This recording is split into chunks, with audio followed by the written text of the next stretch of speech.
You're seriously wearing that? My sister Victoria's voice cut through the Easter morning air like a blade. I stood in my parents' foyer in Scottsdale, Arizona, smoothing down the vintage silk blouse I'd found at Goodwill 3 weeks earlier. God, Lee, you look like you raided a grandmother's closet again. My name is Lee Simmons. I'm 32 years old, and I've been called worse things than thrift store girl by my own family. Standing there in their marble-floored entryway, surrounded by the smell of expensive lilies and the sound of clinking champagne glasses, I felt the familiar sting of their judgment settling over me like a heavy coat. It's a beautiful blouse, I said quietly, running my fingers over the delicate fabric. What they didn't know was that this particular piece was actually vintage Chanel, worth more than Victoria's entire Easter outfit. But I'd learned long ago that explaining myself to them was pointless. My mother appeared from the kitchen, her perfectly styled blonde hair catching the morning sunlight streaming through their floor-ceiling windows. "Oh, Lee, sweetheart," she sighed, looking me up and down with that expression I knew so well. Disappointment mixed with pity. We've talked about this. Image matters, especially when we're having guests. What guests? I asked, though I already knew the answer would irritate me. The Hendersons are coming for brunch, Victoria announced, adjusting her designer dress with obvious satisfaction. You remember Jessica Henderson. She just got promoted to regional manager at the marketing firm, making 6 figures now. The comparison hung in the air like smoke. At 34, Victoria worked as a real estate agent and never missed an opportunity to remind everyone about her success. Even though I knew she struggled to make her mortgage payments most months, our parents, both retired teachers living on fixed incomes, had somehow convinced themselves that Victoria was the family success story, while I was the disappointment who couldn't even dress properly.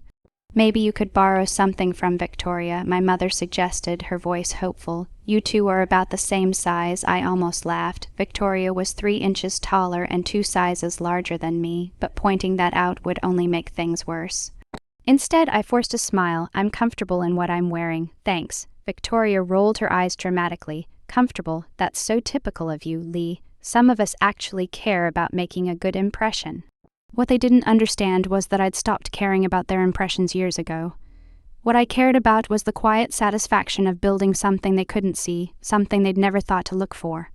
But standing there in their pristine house, watching them prepare for their performance of family perfection, I couldn't shake the feeling that today would be different somehow. The pattern had been set for as long as I could remember. Growing up, Victoria was the golden child who got the newest clothes, the biggest bedroom, and most of our parents' attention. I was the quiet one who learned to make do with hand-me-downs and library books, who found treasures in places others overlooked. After college, while Victoria moved back home to launch her real estate career with our parents' financial support, I'd taken a different path. I rented a small apartment across town and started working as a financial analyst for Sunnydale Financial, one of the smaller investment firms in Phoenix. The pay wasn't spectacular, but it was steady, and more importantly, it taught me things about money that most people never learned. Victoria had always viewed my thrift store shopping as evidence of my failure to launch properly into adulthood. "It's embarrassing," she'd told me during my last birthday dinner 6 months ago. "You're 30, too, Lee. Don't you think it's time to start shopping at real stores like an adult?" What she didn't know was that my thrift store habit had started as necessity, but evolved into something much more strategic. While she spent her commissions on designer handbags and expensive dinners, I'd been quietly investing every extra dollar I could find.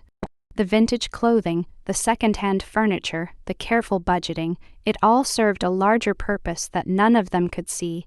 My parents worried about me constantly, though they expressed it in ways that felt more like criticism than concern.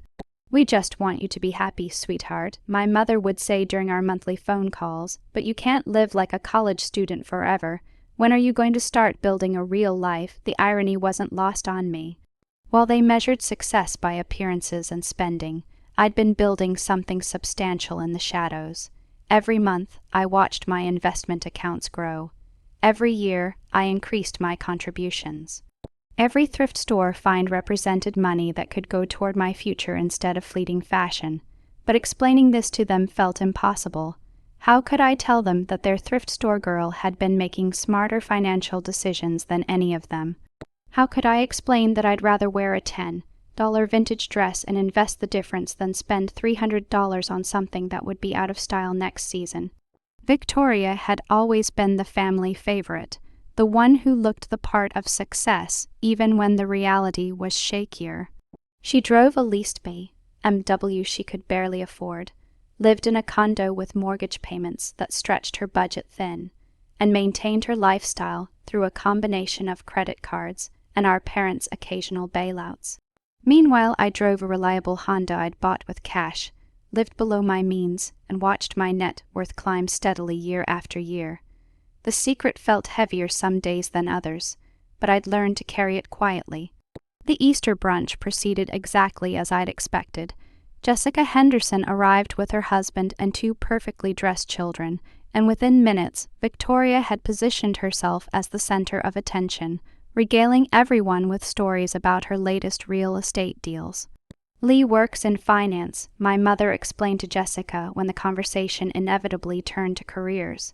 The way she said it made it sound apologetic, as if my job was something to be excused rather than explained. "Oh, how nice," Jessica replied politely, but I could see her eyes glance over my outfit with the same skeptical expression I'd grown accustomed to from Victoria's friends. "What kind of finance?" "Investment analysis," I said simply, taking a sip of my mimosa. I'd learned that the less detail I offered, the sooner the conversation would move on to more interesting topics, namely Victoria's success stories. "She's being modest," my father interjected, though his tone suggested he wasn't entirely sure what my job actually entailed. "She does something with numbers and computers, very technical." Victoria laughed, the sound sharp and familiar. "Lee's always been good with numbers. Remember how she used to balance her checkbook every week in college?" Such a little accountant. The diminutive stung more than it should have. I watched as Victoria launched into another story about $1 million listing she'd almost closed, and I found myself retreating inward the way I always did during these family gatherings. I loved them, but being around them felt like trying to breathe underwater sometimes. After brunch, while the adults lingered over coffee and the Henderson children played in the backyard, I excused myself to use the bathroom. I'd left my purse on the hall table, and when I returned, I found Victoria rifling through it with the casual entitlement that had always characterized her relationship with my belongings. "Victoria, what are you doing?" I asked, my voice sharper than I'd intended. She looked up, not even having the grace to appear embarrassed. "I was looking for gum. You always have gum." Her hand emerged from my purse, holding something that made my stomach drop. A quarterly statement from my investment account that I'd forgotten to take out after my last meeting with my financial advisor. Her eyes scanned the document, and I watched her expression change from casual annoyance to confusion to something like shock. The number at the bottom of the page was impossible to miss. $9,247,842. "What the hell is this?" she whispered, her voice barely audible. I reached for the paper, but she pulled it back, studying it more carefully. The room suddenly felt too small, too warm. This wasn't how I'd planned for them to find out. I'd imagined it happening gradually, maybe years from now, when I was ready to make some big purchase they couldn't ignore. "Lee," Victoria said, her voice strange and hollow, "is this real?" The question hung between us like a loaded weapon, and I knew that everything was about to change. "Is this real?" Victoria repeated, her voice rising with each word. She held the investment statement like it was evidence of a crime, her perfectly manicured hands trembling slightly. I took a deep breath, realizing there was no way to put this revelation back in the box. "Yes, it's real, $9 million, her voice cracked on the number. "You have $9 million, the hallway suddenly felt like a stage, and I could hear the distant laughter from the dining room where our parents and the Hendersons were still enjoying their coffee. Victoria stared at me as if I'd sprouted a second head, her mouth opening and closing without sound. "How?" she finally managed. "How is this possible? You shop at Goodwill, you drive that ancient Honda. You live in that tiny apartment. Those choices are exactly how this is possible," I said quietly, trying to keep my voice level. Every dollar I didn't spend on designer clothes or fancy restaurants went into investments. Every thrift store find meant more money for my portfolio. Victoria's face cycled through a series of expressions: shock, confusion, and then something darker. You've been lying to us all this time. You've been pretending to be poor while you're secretly a millionaire." "I never pretended to be poor," I corrected. "I just chose to live differently than you do." "Differently?" Victoria's voice was getting louder now, and I could hear the conversation in the dining room beginning to quiet. "You let us feel sorry for you. You let Mom and Dad worry about you. You let me pay for dinner last month because I thought you couldn't afford it. That stung because it was partially true. I had let them assume things about my financial situation, and there had been moments when their pity had been easier to accept than explaining my choices. But the alternative, revealing my wealth to people who would immediately expect me to fund their lifestyle upgrades, had seemed worse. "Victoria, what's going on out there?" My mother's voice drifted from the dining room, followed by the sound of chairs scraping against hardwood. "Nothing, Mom," I called back. But Victoria had already turned toward the dining room, the statement still clutched in her hand. "Actually, there's something everyone needs to see," Victoria announced, her voice carrying that theatrical quality she used when she wanted maximum impact. I followed her back into the dining room, my heart pounding. Our parents looked up expectantly while Jessica and her husband exchanged curious glances. The Henderson children continued playing outside, oblivious to the drama unfolding inside. "Lee has been keeping a secret from us," Victoria said, placing the investment statement on the table like she was laying down a winning poker hand. "A $9 million secret." The silence that followed was deafening. My mother reached for the paper with shaking hands while my father leaned over her shoulder to read. Jessica and her husband looked uncomfortable, clearly wishing they were anywhere else. "Lee," my mother whispered, her voice barely audible.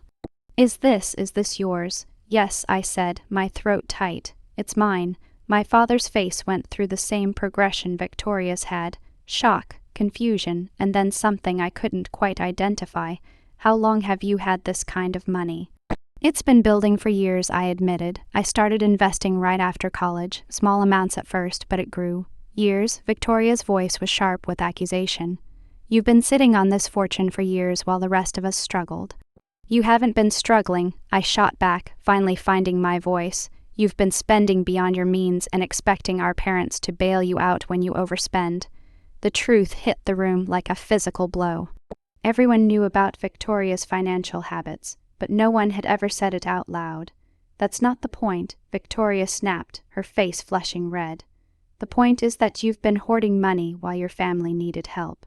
"When did anyone ask me for help?" I countered. "When did any of you ever treat me like someone who might have something valuable to offer?"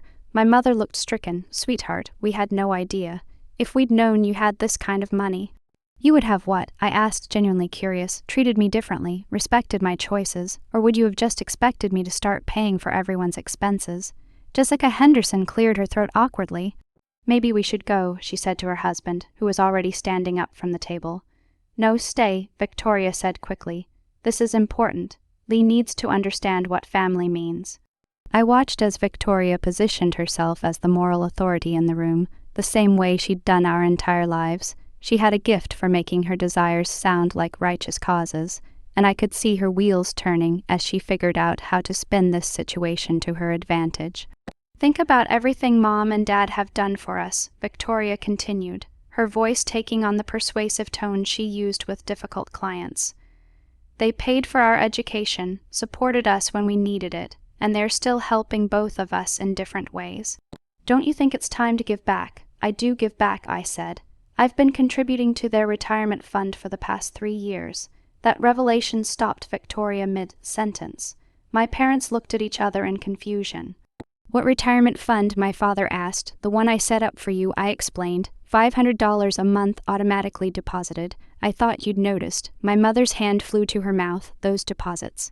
"We thought they were from the pension adjustment." "No," I said quietly, "they were from me." Victoria's face darkened. "So you have been helping them financially, but you kept it secret. That makes it even worse." "You could have been doing so much more." "More like what?" I asked, though I was beginning to understand where this was heading. "Like paying off their mortgage," Victoria said, gaining momentum. "Like helping me get out of debt so I can really focus on building my business. Like giving our family the security we've never had."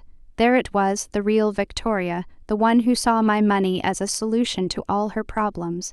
I looked around the table at the faces staring back at me. My parents confused and hopeful, Victoria calculating and demanding. the Hendersons increasingly uncomfortable. You want me to pay off everyone's debts and mortgages, I said slowly. You want me to fund your lifestyle upgrades. I want you to do the right thing, Victoria shot back. I want you to remember that family comes first. We could all start fresh, Lee. We could all be secure. Secure, I repeated, tasting the word. You mean dependent? Don't twist this around, Victoria said, but I could see the desperation creeping into her eyes. You know this is what Mom and Dad would want. They've worried about money their whole lives. You could fix that. My mother reached across the table and took my hand. We never asked for this, Lee. We're proud of what you've accomplished, but Victoria has a point about family helping family. The pressure in the room was suffocating. I could feel their expectations pressing down on me like a physical weight, and I realized this was exactly why I'd kept my wealth secret for so long. Let me get this straight, I said, pulling my hand away from my mother's gentle grip. For 32 years, you've treated me like the family disappointment. You've mocked my clothes, dismissed my choices, and made me feel like I was never quite good enough. And now that you've discovered I'm worth $9 million, suddenly I'm supposed to solve everyone's problems. That's not fair, my father protested, but his voice lacked conviction, isn't it? I stood up from the table, feeling something shift inside me. Victoria, you called me thrift store girl 20 minutes ago. You laughed about my clothes in front of your friends. You've spent years treating me like I was too pathetic to take seriously. I was just teasing, Victoria said, but her voice was defensive now. I didn't mean anything by it. You meant exactly what you said, I replied. You thought I was less than you because I didn't spend money the way you do. You assumed I was poor and unsuccessful because I didn't perform wealth the way you think I should. Jessica Henderson stood up abruptly. We really should go, she said to her husband. This feels like a private family matter. Please don't leave because of this, my mother said, but she was already gathering her purse. It's fine, Jessica said diplomatically. Thank you for brunch. It was illuminating. After the Hendersons left, the tension in the room became even more concentrated. Victoria paced behind her chair like a caged animal while my parents sat in stunned silence. None of that changes the fact that we're family, Victoria said finally. We stick together, we help each other. That's what families do, is it? I asked. Because from where I'm sitting, it looks like families mock each other for being different. Assume the worst about each other's choices, and then demand financial support when it turns out those different choices were actually smart ones. My mother's eyes filled with tears. Lee, please, we love you. We've always loved you. I know you love me, I said, and I meant it, but you've never respected me. You've never valued my judgment or my choices. You've treated me like a charity case who needed your pity, not an equal member of this family. So what are you saying? Victoria demanded. You're going to punish us for hurting your feelings. You're going to keep all that money to yourself out of spite. I'm saying that the same qualities that made you look down on me are the exact qualities that built this wealth, I replied. The careful spending, the second-hand shopping, the quiet saving, you mocked all of it. You don't get to benefit from choices you spent years criticizing. Victoria's mask finally slipped completely. This is ridiculous. You're being selfish and petty. That money could change all of our lives. It already changed mine, I said. It gave me the freedom to stop caring what you think about my clothes or my apartment or my car. It gave me the security to be myself instead of trying to meet your expectations. So that's it, Victoria's voice was rising to a shout now. You're going to hoard $9 million while your parents struggle to pay their bills. My parents aren't struggling, I said calmly. They haven't struggled for 3 years thanks to the money I've been quietly sending them. Money you all assumed came from somewhere else because you never imagined I could be the one providing it. The silence that followed was different from the earlier shock. This was the silence of people realizing that everything they thought they knew was wrong. I walked to the front door, feeling strangely calm for the first time all day. Behind me, I could hear Victoria's voice rising in pitch as she continued her arguments, but the words had lost their power to hurt me. I'd spent so many years absorbing their criticism, letting their disappointment shape how I saw myself, that I'd forgotten what it felt like to stand up straight. Where are you going? My mother called after me. I turned back to face them one last time. Victoria stood in the dining room doorway, her face flushed with anger and desperation. My parents flanked her, looking older and more confused than I'd ever seen them. I'm leaving, I said simply, and I want you all to think about something. You spent this entire morning making jokes about my clothes and my lifestyle. You introduced me to your friends like I was someone to be pitied. You've been doing that for years, and I let you because I thought family meant accepting how people treated you. Victoria opened her mouth to interrupt, but I held up a hand to stop her. But here's what you didn't understand, I continued, my voice growing stronger with each word. While you were buying designer handbags and leasing expensive cars, I was building something real. While you were worried about appearances, I was creating actual security. And now that you know what I've accomplished, you want to claim it as family property. It doesn't have to be like this, my father said quietly. You're right, I agreed. It didn't have to be like this. You could have respected my choices. You could have treated me like an equal instead of a disappointment. You could have valued substance over style, but you chose differently. Victoria stepped forward, her voice desperate now. Lee, please, we can fix this. We can do better. Just give us a chance to prove it. With $9 million, I asked. That's not how trust works, Victoria. That's not how respect works. You don't get to mock someone for being different and then demand to share in the success that came from those differences. I reached for the door handle, but Victoria's voice stopped me one more time. You're making a huge mistake, she said, her tone shifting from pleading to threatening. Family is all you have, Lee. You think your money makes you better than us, but it doesn't. Money doesn't buy you love or loyalty. I turned back slowly, meeting her eyes with a clarity I'd never felt before. You're absolutely right, I said. Money doesn't buy love or loyalty, which is exactly why I'm not going to try to buy yours with $9 million. The words hit her like a physical blow. For the first time in our entire relationship, Victoria had no comeback, no clever response, no way to turn the situation to her advantage. You mocked the girl who made this happen, I said, my voice steady and calm. You laughed at her clothes, dismissed her choices, and treated her like she was too pathetic to take seriously. You don't get to claim her success now that it's convenient for you. My mother took a step forward. Lee, sweetheart, we never meant to make you feel. I know you didn't mean to, I said gently, but intentions don't erase impact, and the impact of 32 years of being treated like the family failure doesn't disappear because you've suddenly discovered I'm actually the family success. I looked at each of them one more time, my parents with their confused hurt, Victoria with her barely contained rage. These people had shaped my childhood, influenced my choices, and remained at the center of my world even when their love came wrapped in criticism.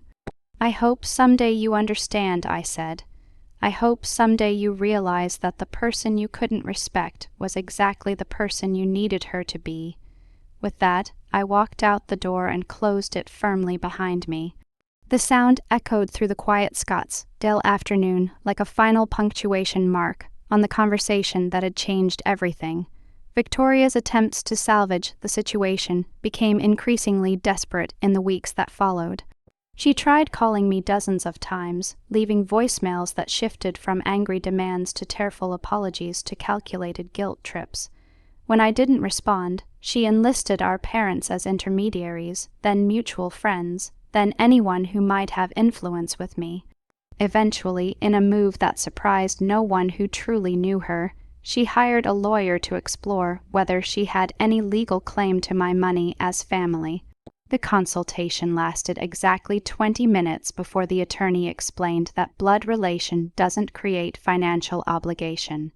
And Victoria was left with both a hefty legal bill and the humiliation of having her greed officially documented. Our parents, meanwhile, struggled with the revelation that their successful daughter was drowning in debt, while their disappointing daughter had quietly become a millionaire. The cognitive dissonance proved too much for their carefully constructed family narrative, and they found themselves increasingly isolated as friends and neighbors learned about Victoria's lawsuit attempt and their role in the Easter confrontation. 6 months later, I sat in my new reading nook in Denver, Colorado, watching the morning light filter through my apartment windows. I'd moved here partly for the fresh start and partly to be closer to the nonprofit I'd started, a financial literacy program for young women from working-class backgrounds. The irony wasn't lost on me that I was teaching them the same principles my family had mocked me for following. Spend less than you earn, invest the difference, and don't let other people's opinions about your choices determine your worth. As I reviewed applications for our next round of mentorship scholarships, I couldn't help but smile at how perfectly my revenge had unfolded. Not through any elaborate scheme or calculated cruelty, but simply by refusing to let their judgment define my value. Sometimes the best revenge is living well enough to walk away from people who never deserved your loyalty in the first place.